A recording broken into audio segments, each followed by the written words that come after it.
Joel and Ethan Coen, professionally known as the Coen brothers, are a pair of writers, producers and directors, who collaborate together frequently.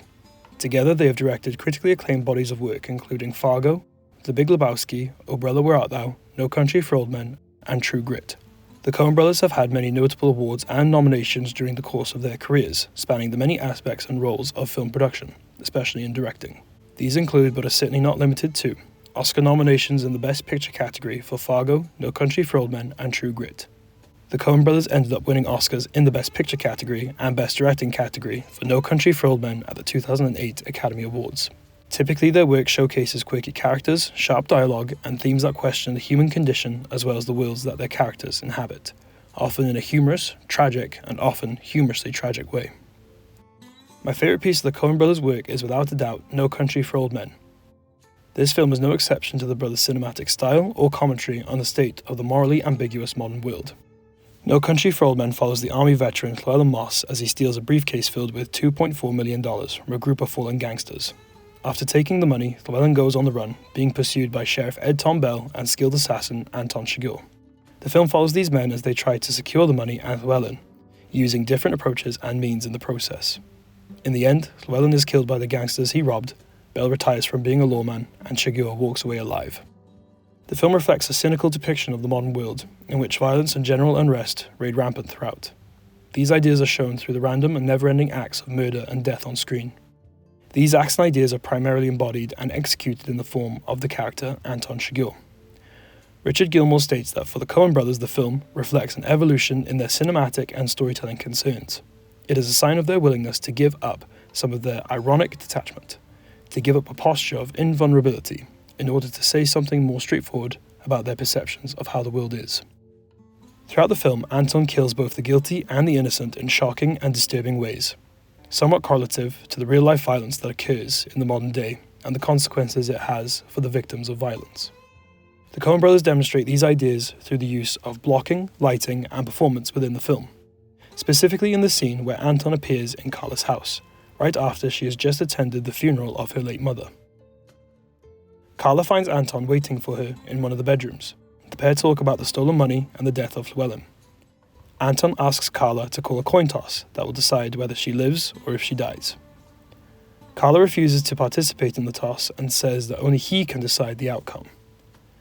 Anton later leaves the house, checking his boots as he leaves, leaving Carla's fate ambiguous.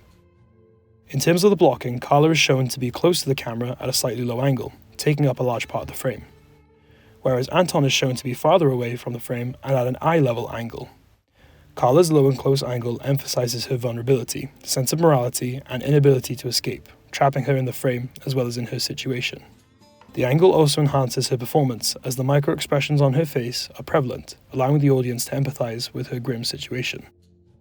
Anton is shot far away and on a neutral angle to show the ominous presence he has in the scene. Through the blocking, it can be said that Anton's blocking and distance from Carla show his distance from morality and lack of empathy for the innocent. The lighting in the scene embodies the struggle between good and evil. Carla is well lit in warm light, showing her clear conscience in the matter.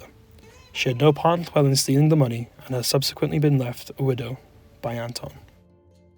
Anton is mostly lit in darkness, with the right side of his face obscured and his left side barely visible. The shadows are also cast heavily in the corner of the room where he is sitting, shrouding him in mystery and heightening Anton's otherworldly presence. The only part of him that is well lit are his hands, fitting as one could argue that Carla's fate lies in his hands, deciding her outcome in the scene. The performances also add sustenance to the already brutal undertones. For example, in the scene's final moments, Anton asks Carla to call it, on what side the coin will land, leaving her resolved to chance. Earlier in the film, Anton does the same thing to the gas station cashier, sparing him as he called the coin correctly. Instead of playing along as the cashier did, Carla says no. Her worried eyes and calm demeanour show the courage that her character has. By saying no, she forces Anton to make the decision himself. Before Carla says no, Anton's face is lit up with glee, filling him with sadistic pleasure as he watches Carla suffer. However, when she says no, his face retorts back to its blank and soulless expression. Carla has confronted his sense of morality. Through the Coen brothers' excellent use of these elements and skill in filmmaking, it can be said that Anton's interaction with Carla is representative of the violence seen in the modern world. Just as these cruel contemporary atrocities happen randomly with no probable cause or reason, Anton acts in a like manner, bringing death and destruction to most in his path. I believe that Anton did kill Carla in this scene, making it more disturbing that he seemingly walks away without having to answer to his crimes. Similar to how, sometimes, justice isn't given to those who deserve it the most. Thank you for watching.